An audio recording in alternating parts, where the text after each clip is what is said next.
समावेश आज नारी अधिकार जो समावेश अपन देखु बालिकुदा एरसमा निर्वाचन मंडली रे होतला और यह हमर प्रिय विधायक शारदा प्रसन्न जेना नेतृत्व रे आज यह सफल मंडित होईची।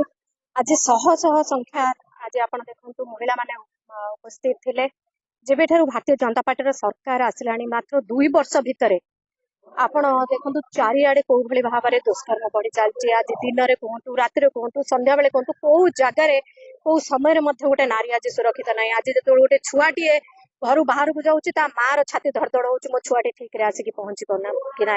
जो भारतीय जनता पार्टी सरकार को आसला ओडिया अस्मितार कथा कही आसला ओडिया अस्मितार खाली कथा कहीकि आसिले हम कि ओडिया अस्मितार माने से बुझा दरकार कि ओडिया अस्मिताटा कौन।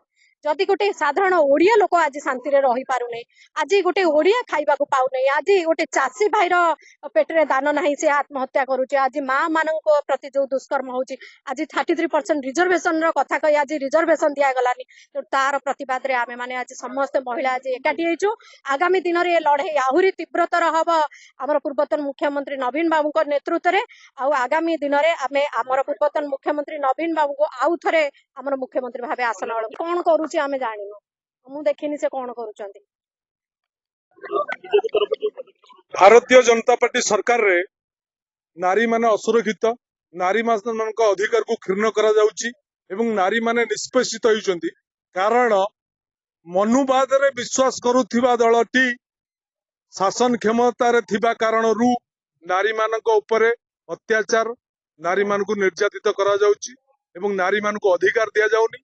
सेहिति पई नवीन बाबू का आह्वान रे बिजू महिला जनता दल तरफरु बालिकुदा एरसमा निर्वाचन मंडली रे आज महिला मानक संगठित करा जाय प्रतिवाद सभा आयोजन करा जायतिला एवं दाबी पत्र महामान्य माननीय राष्ट्रपति के उद्देश्य रे एरसमा तहसीलदार के माध्यम रे बिजू महिला जनता दल तरफरु प्रेरण करागला। चाहे स्वर भारतीय जनता पार्टी गोटे चोर सरकार एवं महिला मानक से अणदेखा करी महिला मानक निर्यातना दे महिला मानक अधिकार दबारे विफल होई से अन्य मानक ऊपर दोष न दिया चेष्टा करी गोटे करुची महिला आक्रोश सम्मिलनी। महिला आक्रोश सेमानक ऊपर अछि। महिला माने सबुबेले नवीन बाबू को संगे अछंती नवीन बाबू को संगे रही।